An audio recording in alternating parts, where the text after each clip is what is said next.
మన హిందూ టైగర్ రాజాసింగ్ అన్నట్టు, అదేవిధంగా నా ముందున్న కాషాయ బలానికి, అదేవిధంగా నిజంగా కూడా ఈరోజు చాలా ఆనందం ఏంటంటే ఒక హిందూ ప్రోగ్రాం తీసుకుంటే నా బాలాపూర్ ఊరు విలేజ్ మొత్తం ఏకమై ఒక్క దగ్గరకు వచ్చినందుకు నిజంగా కూడా అభినందిస్తున్నా. బాలాపురం అంటే ఏందో చూపించినందుకు నిజంగా మీ అందరికి అభిమానం. అన్న ఒక్క నిమిషం 2 నిమిషాలు క్లోజ్ చేస్తాను, ఎక్కువ ఏం టైం తీసుకోను. ఏం రాజకీయాలు ఏం మాట్లాడను, హిందూ ధర్మం మీద మాట్లాడతా. ఎవరికి అనుమానాలు వద్దు. మనం ధర్మం ఫస్ట్, మన దేశం ఫస్ట్, ఇది తర్వాతనే ఏదైనా. ఇది రాసి పెట్టుకోండి అన్న.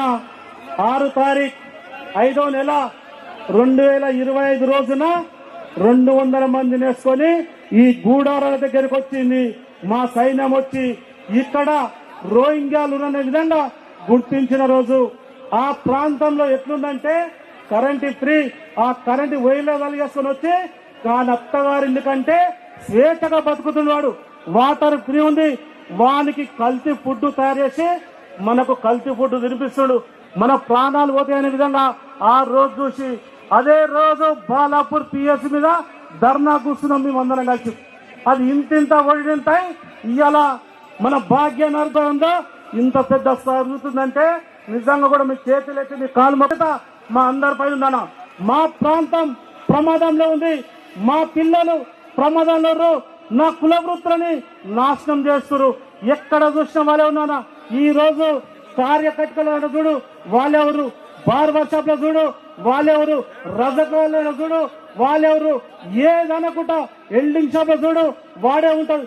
ఏ ప్రాంతంలో పోయినా ఎక్కడ పోయినా వాడే ఉంటాడు.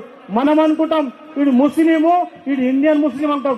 కాదు, వాడు చొర్రబడ్డ ముస్లిం, ఆడే రోహింగా, వాడే పాకిస్తాన్ కానీ బంగ్లాదేశ్ అని చొర్రబడ్డ వాళ్ళు ఎక్కువ ఈ ప్రాంతంలో. నిజంగా కూడా వాళ్ళందరినీ గుర్తించి ఇక్కడికి ఏర్పడాల్సిన బాధ్యత మన అందరిపై ఉంది.